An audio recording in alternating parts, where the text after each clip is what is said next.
Legal positivism. Good day, everyone. Today we will be discussing legal positivism, one of the most influential schools of thought in jurisprudence or legal philosophy. We will explore its etymology, its meaning, and its core concepts. Legal positivism is often misunderstood, so it's important that we clarify its roots and central claims, and particularly its separation of law from morality and its analytical approach to the nature of law. The term legal positivism does not come from the idea of something that is being positive in the sense of being good, beneficial, or affirmative. Rather, it comes from the Latin root word positus, meaning to place or to put. The concept emphasizes that laws are posited, that is, deliberately placed or established by human action. This means law is seen as a creation of human institutions, not as a discovery of moral truths. This distinction is important because it explains why legal positivism are concerned primarily with the source of law rather than its moral um, content.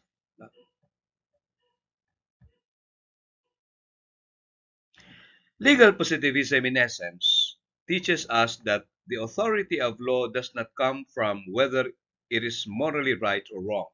Instead, its authority comes from being enacted, recognized, and enforced by a legitimate authority such as the state. For instance, a traffic law that imposes speed limits may not necessarily be a moral command, but because it has been enacted by Congress and enforced by the police, it is part of the legal system. Thus, positivism grounds law in social fact and institutional practice rather than moral judgment. One of the cornerstones of legal positivism is the doctrine of separation between law and morality. This means that whether a law is morally good or bad is distinct from whether it is legally valid. For example, apartheid law in South Africa were morally abhorrent, yet they were valid laws within that legal system because they were enacted through proper authority and procedure.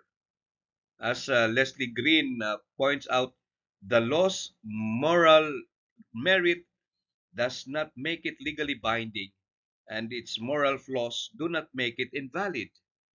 This distinction allows positivists to analyze law as it is, not as it ought to be. Legal positivism insists that law is fundamentally a human creation. Unlike natural law theories, which see law as grounded in divine or moral order, positivism view law as a product of human design, crafted through legislatures, interpreted by courts, and enforced by executive agencies. This makes law predictable and systematic, as it is built upon human rules rather than vague moral ideals. In this sense, positivism enables the construction of legal systems that are clear, organized, and capable of functioning without reference to contested moral standards. Another crucial point is that legal positivism does not tell us whether we should obey the law, nor does it instruct judges on how they should decide cases. Rather, it seeks to describe the nature of law as a phenomenon. As John Gardner stresses, legal positivism is normatively inert. It is not a moral or political philosophy, but jurisprudential one. Its goal is to provide clarity about the structure and operation of legal systems, rather than to justify or condemn them. So, to see the key points here, legal positivism takes its name from the idea of law being posited or placed by human authority. Its meaning lies in its emphasis that the validity of law comes from proper sources, not from its moral worth. Its central claim is the separation of law and morality, recognizing that even unjust laws may still be valid. Finally, positivism remains descriptive and analytical, not normative. It explains what law is, not what law ought to be. This perspective has shaped much of modern legal thought, influencing figures like Thomas Hobbes, Jeremy Bentham, Austin, H.L.E. Hart, and Joseph Raz, whom we will encounter in further studies as we go along. Now, we deal with inclusive versus exclusive legal positivism. This is the central debate in modern jurisprudence, the distinction between inclusive or soft legal positivism and exclusive or hard legal positivism. Both camps share common foundations, but they differ significantly on whether morality can ever be part of the criteria for legal validity. Understanding this debate is crucial because it shapes how we interpret constitutions, statutes, and judicial decisions in contemporary legal systems, including the Philippine legal system. Before examining their differences, we must note what inclusive and exclusive positivists agree on. First, the social thesis. Law is a human creation. Its existence and content depend on social facts, legislation, judicial precedents, and customs. Second, the separation thesis. Law and morality are conceptually distinct. While morality may influence lawmaking, legal validity does not necessarily depend on whether rule is morally just. The social thesis emphasizes that law arises from human institutions and conventions, not from divine authority or eternal truths. H.L.A. Hart captures this with the notion of a rule of recognition, a master rule accepted by legal officials that identifies what counts as valid law. For example, in the Philippines, a law is valid if it is passed by Congress, signed by the President, or lapses into law after a required period, regardless of whether it is morally good. A tax law perceived as oppressive is still valid law if it follows constitutional procedures. This illustrates that validity rests on social sources and not moral judgments. The separation thesis makes clear that law and morality are distinct categories. A law can be wicked, such as Nazi decrees in World War II, and yet still count as valid law if enacted through proper authority. This does not mean positivists approve of such laws. It only means their validity does not depend on moral evaluation.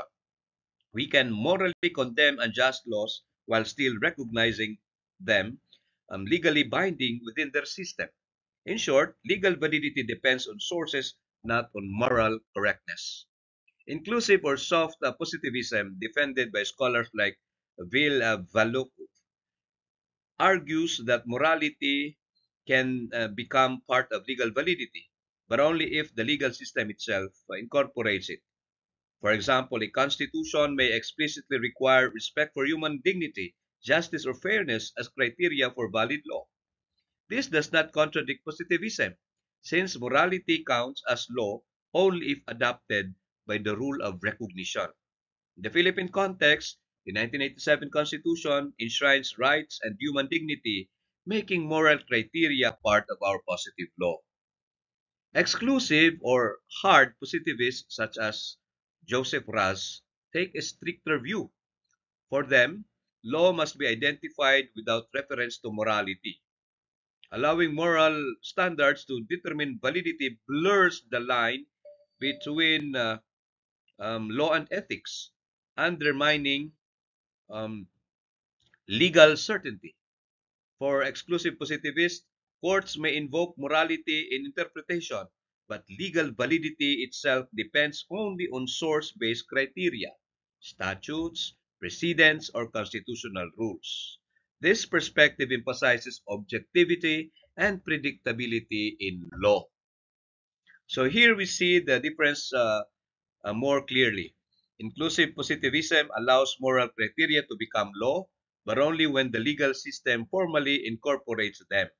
Exclusive positivism rejects this possibility, keeping law and morality completely separate. For inclusive positivists, a constitution's human rights provisions are an example of morality integrated into law. For exclusive positivists, such provisions are valid law not because of their morality, but because they are legally enacted. In practice, inclusive positivism aligns with systems that constitutionalize moral values like dignity and equality. It explains how courts apply these principles as binding law. Exclusive positivism, meanwhile, emphasizes certainty and predictability, avoiding the risk of endless debate over morality in determining validity. Both perspectives agree that morality can critique law, but they disagree on whether morality can ever be a source of legal validity itself.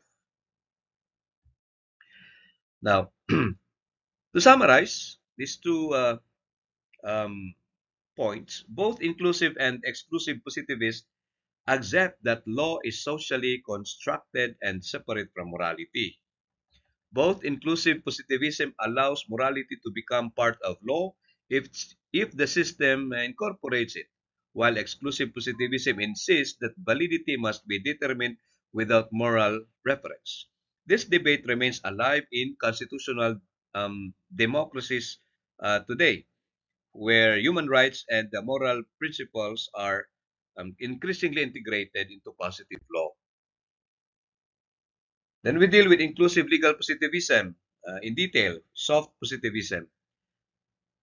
This is a modern development in jurisprudence that refines the classical theory of legal positivism. It recognizes that in some legal systems, moral principles can become part of the criteria for determining legal validity. We'll cover its definition, foundation in Hart's later writings, leading theories, practical examples, especially in the Philippine Constitution, and criticisms from exclusive positivists. Now, inclusive legal positivism holds that a legal system may allow morality to influence legal validity if it explicitly chooses to do so. For instance, a constitution may require that laws respect human rights. In such cases, whether a law is valid depends not only on its formal source but also on its moral compliance. Now, this stands in contrast to exclusive or hard positivism, which insists that law must always be defined purely by source-based criteria such as enactment by legislature or recognition by courts. So HLA Hart originally described law as a system identified by social practices, especially the rule of recognition, an ultimate rule that tells us what counts as law in a society. But in his postscript published after his death, Hart clarified, if a society's rule of recognition incorporates moral principles, such as constitutional requirement that laws respect dignity or rights, then those principles form part of legal validity. In other words, Hart opened the door to morality becoming part of law, but only if the legal system itself adopts it. The central thesis of inclusive legal positivism in this, law can incorporate morality, but only if the legal system chooses to make morality relevant. This means that the connection is not necessary. It is contingent. The foundation remains positivist because law is ultimately grounded in social fact. But inclusive positivism recognizes that morality can play an actual, legally binding role when integrated into the system's rules, such as through a constitution or human rights charter. Several major theorists advanced inclusive positivism. Jules Coleman emphasized that moral principles can be legal if adopted institutionally, without compromising positivism's foundation in social fact. Matthew Kramer defended the same view, stressing that Morality's inclusion is contingent, not essential. Walukov argued that inclusive positivism best reflects constitutional democracies, where constitutions enshrine dignity, rights, and equality as part of law. And of course, Hart himself, in his later writings, gave the theoretical foundation for this approach. Now, the Philippines offers a clear example of inclusive positivism. At work, Article 2, Section 11 of the 1987 Constitution states, the state values the dignity of every human person and guarantees full respect for human rights. The Bill of Rights enshrines terms like due process, equal protection, and freedom of speech. These are moral concepts that require judicial interpretation in light of broader moral reasoning. They form part of legal validity not because they are inherently moral, but because the Constitution, the society's rule of recognition, adopts them as binding standards. Exclusive positivists like Joseph Raz object to inclusive positivism. They argue that including morality undermines one of law's key functions, providing clear, objective, and predictable guidance. If morality is part of legal validity, then disputes over what is just or dignified can weaken certainty. For Joseph Raz, law must be identified without recourse to morality to ensure stability and reliability. Inclusive positivists respond that in reality, modern legal systems already incorporate morality. Courts around the world, including the Philippines, constantly interpret and apply concepts like human dignity, justice, and fairness. Rather than weakening law, inclusive positivism explains and legitimizes this practice. It recognizes that the law's social foundation can and often does include moral commitments. So to conclude this part, inclusive legal positivism allows for the possibility that moral principles form part of legal validity, but only if a system chooses to adopt them. Hart's later writings provided the foundation, while Coleman, Kramer, and Valukov refined the theory. In the Philippine Constitution, dignity and human rights are clear examples of morality incorporated into law. While exclusive positivists resist this move for fear of uncertainty, inclusive positivists claim uh, it best reflects how constitutional democracies function today. Then we deal with exclusive legal positivism or hard positivism. Unlike inclusive positivism, which allows morality to enter law under certain conditions, exclusive positivism firmly rejects this. It insists that the validity of law is determined solely by its sources, such as legislation, judicial precedent, or institutional processes, and never by moral content. Our task is to understand why scholars like Joseph Raz, Brian Leiter, Andre Marmor, and Scott Shapiro defend this strict source-based approach. Exclusive legal positivism begins with a simple but uncompromising idea. Law is valid if and only if it can be traced to the right sources. These sources may be statutes passed by legislatures, precedents from courts, or other institutional practices. Questions of justice, fairness, or morality are set aside as irrelevant when determining legal validity. This does not mean morality is unimportant. It may guide critique of the law, but it has no role in establishing what counts as law in the first place. Joseph Raz is the leading defender of exclusive legal positivism. He argues that the law's main function is to guide behavior authoritatively, so individuals can know what is required of them without resorting to personal moral reasoning. To achieve this law, to achieve this, okay, the law must be source-based and independent of morality. If validity depended on moral reasoning, law would lose its clarity and predictability.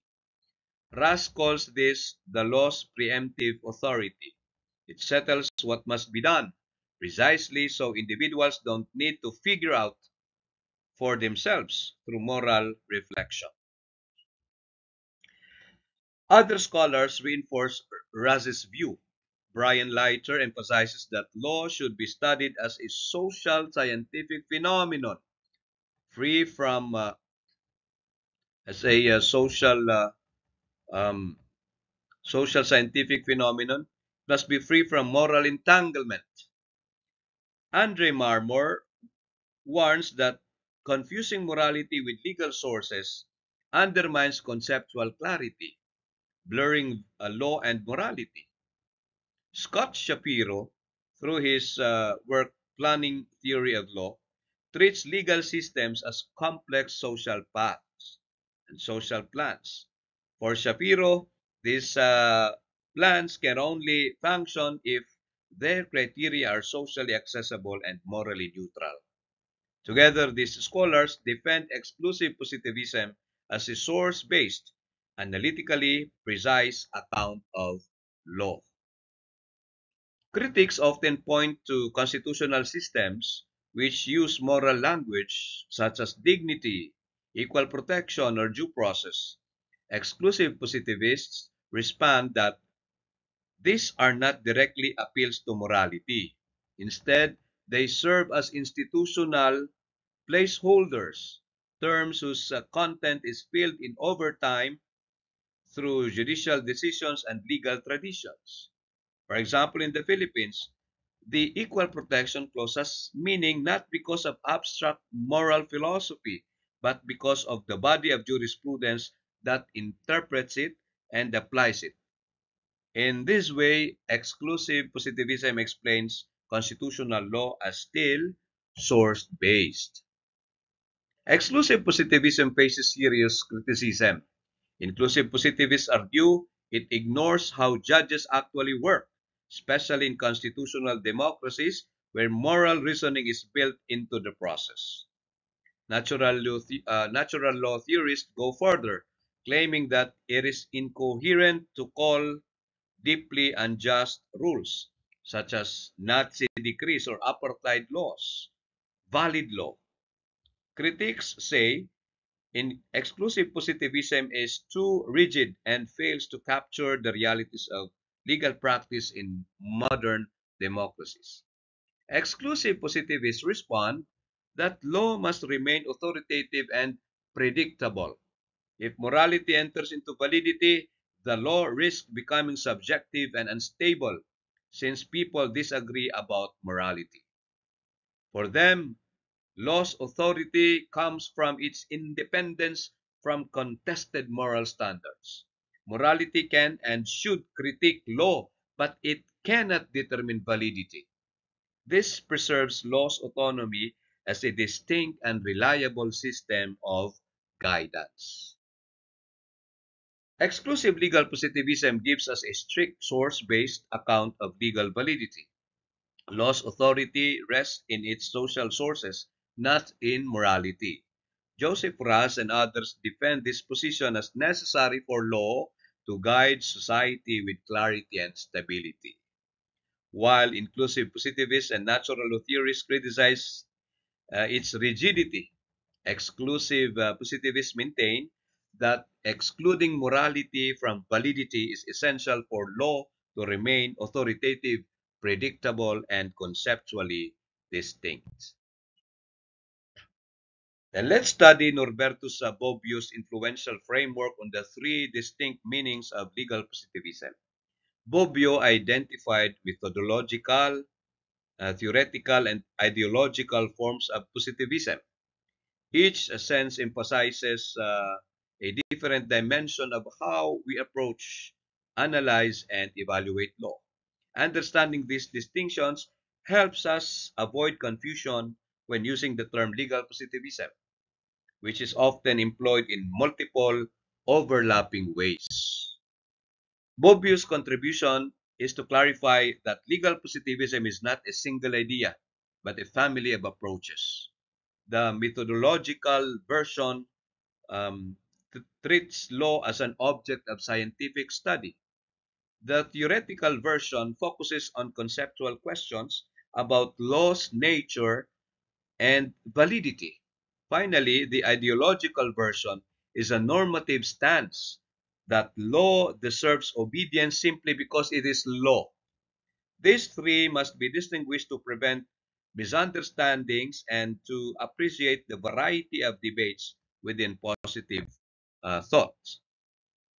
Methodological positivism views the study of law as a scientific enterprise.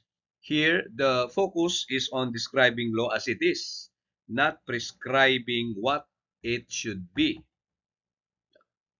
Now,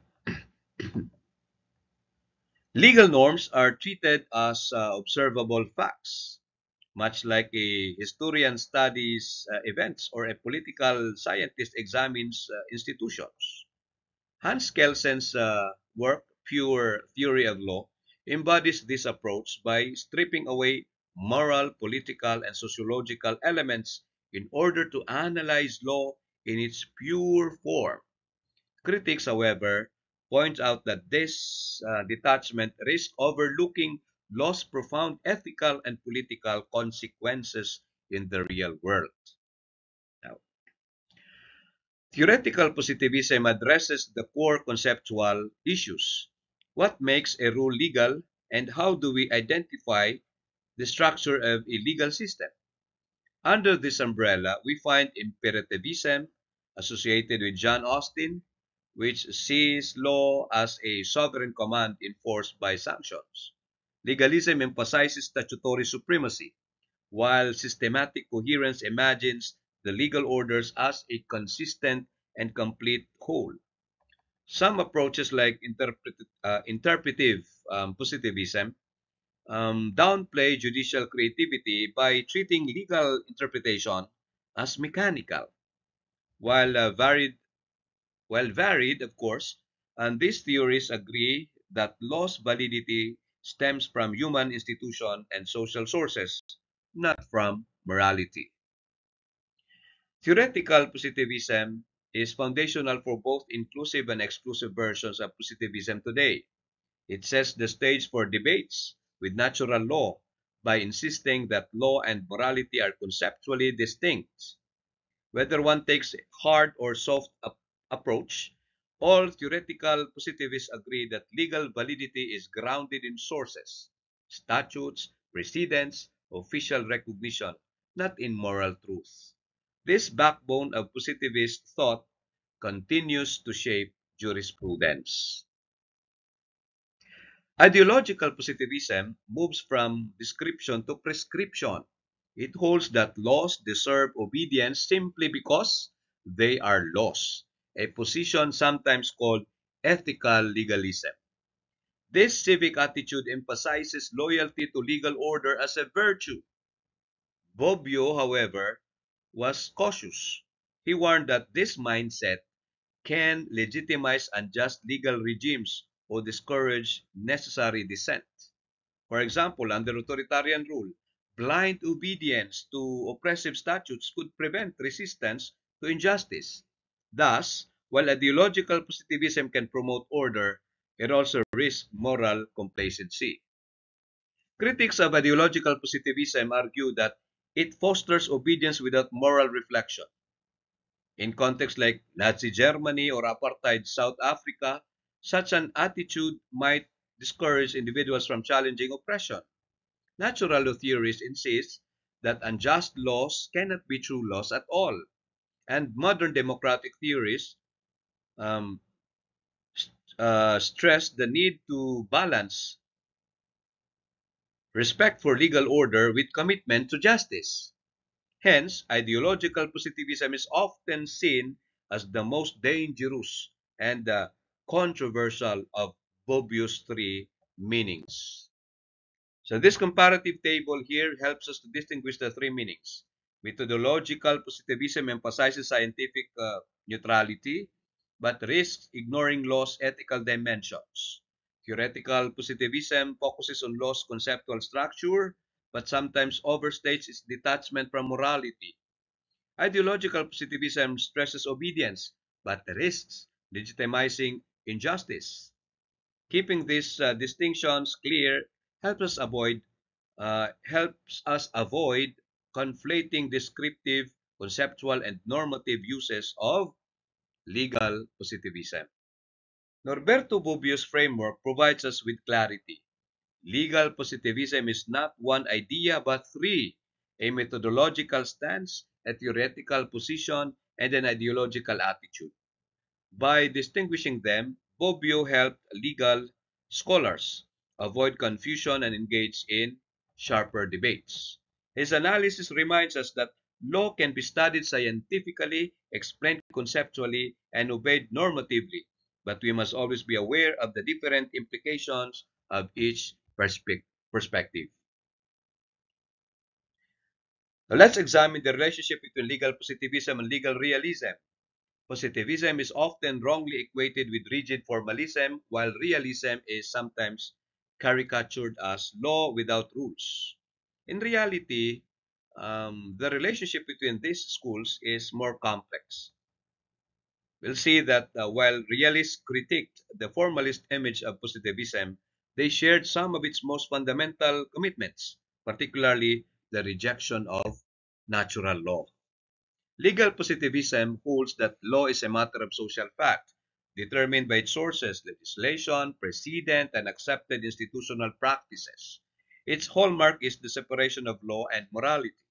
Yet, critics often confuse positivism with legal formalism, the belief that judges apply law mechanically without discretion. Even major positivists like H.L.A. Hart rejected this caricature, recognizing that legal rules often leave gaps or require interpretation. Positivism is not the same as blind rigidity. It's important to distinguish between formalism and positivism. Formalism treats law as fully determinate and easily applied through logical deduction. Positivism, however, does not deny the existence of ambiguity, gaps, or discretion. Hart, for instance, emphasized that the open texture of law. Rules cannot cover every case, and judges must sometimes exercise choice. Yet, critics, especially realists, equated positivism with formalism, and that misperception shaped much of the debate. Legal realism arose in the early 20th century United States as a reaction to rigid formalist thinking. Realists argue that rules are often ambiguous or indeterminate, leaving judges wide discretion.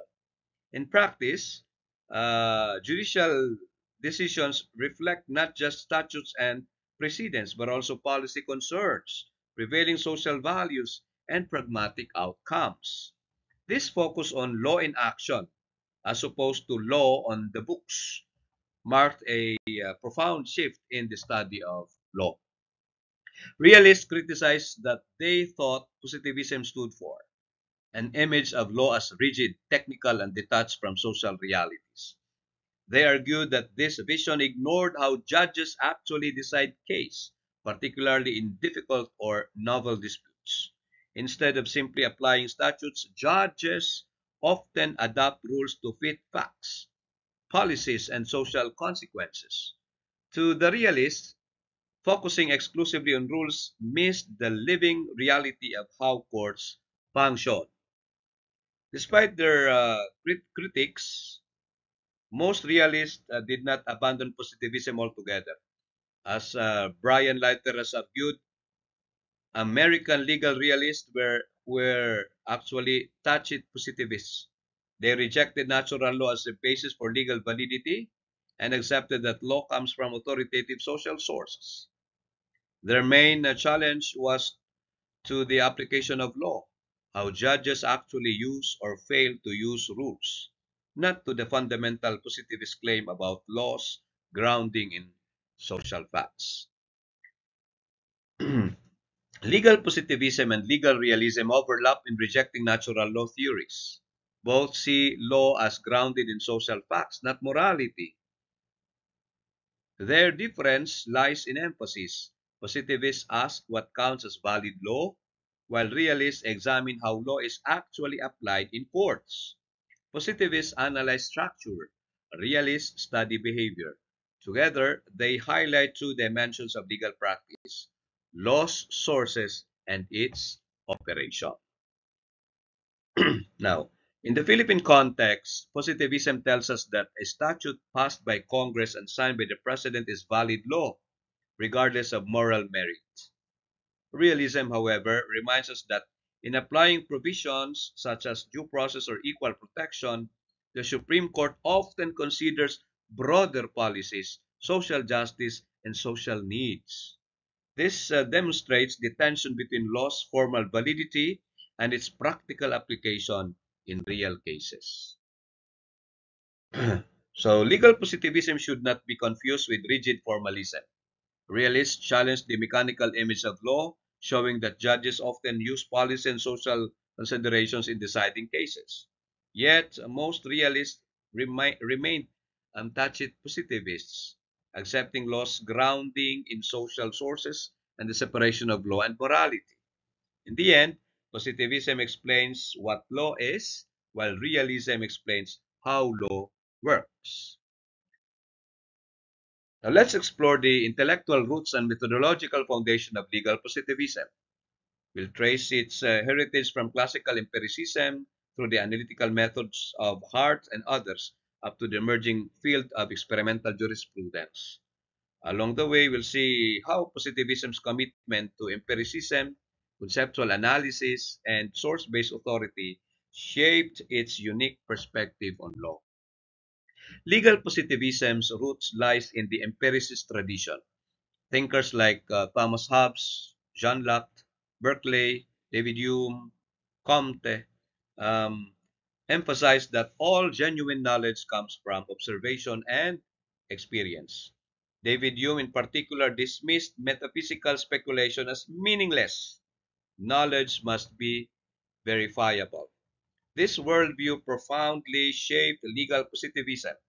Instead of treating law as a reflection of divine or moral order, positivists studied it as an observable social fact grounded in human institution.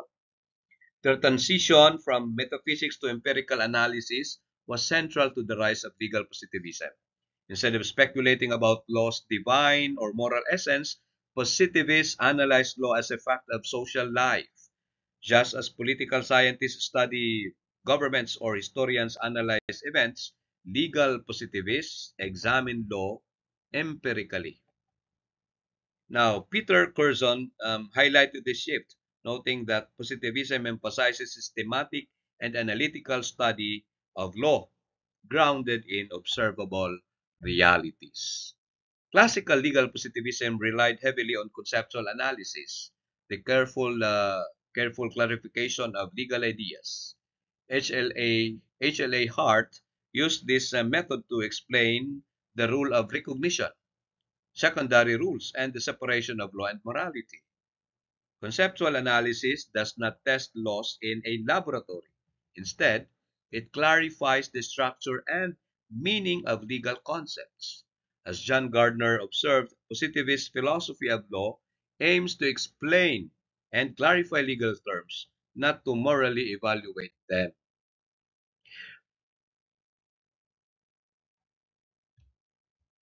Now, recently, scholars in experimental jurisprudence have challenged the purely conceptual approach. Using psychology and empirical methods, they study how ordinary people actually think about the relationship between law and morality. This new research reveals that legal reasoning is deeply embedded in social and cognitive contexts. It expands our understanding of law beyond philosophical reflection to real world cognitive patterns. Legal positivism is closely aligned with scientific empiricism and logical positivism, which emphasize objective observation and avoidance of metaphysics.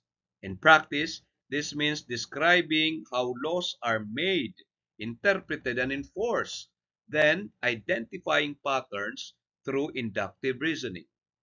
Julius Stone described legal positivism as the analysis of legal terms and their logical interrelations, not their justice or injustice.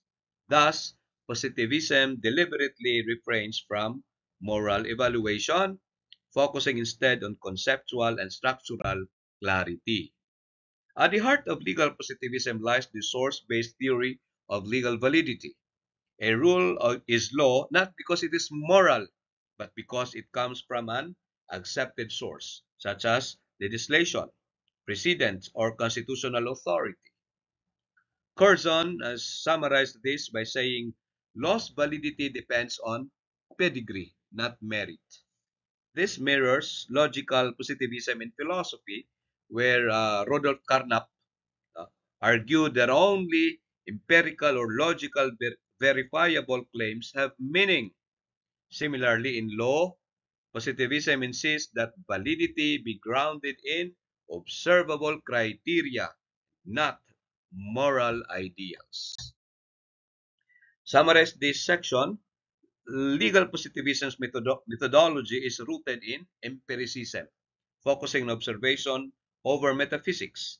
It traditionally uses conceptual analysis to clarify legal structures, but more recently, experimental jurisprudence has expanded this with empirical insights. Positivism remains descriptive and value neutral, seeking to analyze law as it is. Ultimately, validity is determined by law's sources, not its moral worth. Now let's explore the development of legal positivism through the contributions of foundational thinkers: Thomas Hobbes, Jeremy Bentham, John Austin, Hans Kelsen, H.L.A. Hart, and Joseph Raz. Each of these figures responded to earlier traditions, especially natural law, and helped shape legal positivism into the powerful analytical framework we know today. Thomas Hobbes represents the early modern attempt to ground law in political authority rather than morality. In his work Leviathan, he defined law as the command of the sovereign, whose absolute authority is necessary to maintain order and prevent the chaos of the state of nature. Laws are binding not because they are just, but because they emanate from sovereign will. However, Thomas Hobbes also recognized limits.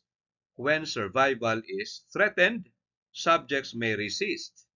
This blend of source-based legality and normative duty makes Hobbes a transitional figure between natural law and legal positivism. Jeremy Bentham systematized positivism in Britain. He distinguishes he distinguished between expositors, who describe what law is, and censors, who argue what law ought to be. Bentham argued that jurisprudence must be expository, separating legal analysis from moral evaluation. He denied the existence of natural rights, calling them nonsense upon stilts. For him, rights and duties are created entirely by positive law. Though influenced by utilitarian in his political thought, Bentham's jurisprudence insisted on the separation of validity from morality. John Austin refined Bentham's work into the command theory of law. For Austin, law consists of authoritative commands backed by sanctions, issued by a sovereign who is habitually obeyed. He even extended this idea to private law through the sanction of nullity.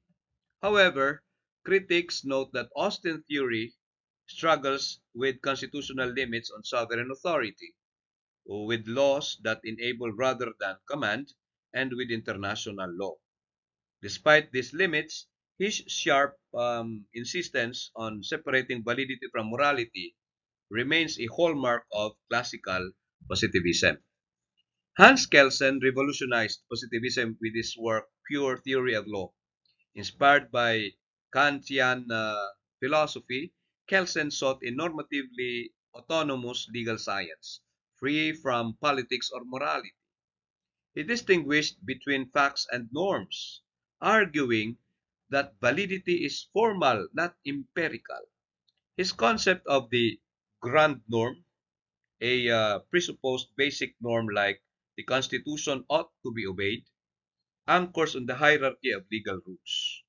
Kelsen also redefined sovereignty as a legal construct rather than a metaphysical entity. His work profoundly influenced both continental and Anglo-American jurisprudence. H.L.A. Hart modernized positivism with a more sophisticated model. He replaced Austin's command theory with a dual structure: primary rules governing behavior and secondary rules governing how laws are made and enforced. His most original contribution is the rule of recognition, a social rule accepted by officials to identify valid law. Hart also distinguished between the internal point of view of officials and the external perspective of observers. In his work Postscript, Hart clarified that while law is not inherently moral, moral principles can become legally binding if incorporated into a system's rule of recognition. This position laid the groundwork for inclusive positivism. Joseph Raz, Hart's student, became the chief defender of exclusive positivism. His source thesis insists that validity depends solely on identifiable legal sources, never on morality. For Joseph Raz, law's function is to provide exclusionary reasons, directives that preempt individual moral judgment. His service conception of authority holds that law assists people in acting according to reasons they already have but cannot coordinate on their own. Even unjust laws are legally valid so long as they are source-based. Joseph Raz thus reinforced the autonomy of law as an institution distinct from morality. Tracing this intellectual trajectory, we see a gradual refinement of positivism. Hobbes grounded law in sovereign will. Bentham insisted on exposition over moral judgment, and Austin defined law as command. Kelsen shifted the focus to formal validity and hierarchy. Hart offered a modern synthesis with the rule of recognition and secondary rules, and Raz defended exclusivism with his sources thesis. Together, they represent the core genealogy of legal positivist thought. In conclusion, legal positivism is a tradition built by successive thinkers who sought to clarify law's nature as a social and institutional fact, independent from morality. From Hobbes to Raz, each thinker refined and expanded the positivist project, giving us today's inclusive and exclusive strands. Despite internal debates, the core principle remains: the validity of law depends on its sources, not its moral content. This makes legal positivism one of the most enduring and influential frameworks in legal philosophy. Thank you very much for listening. God bless you all.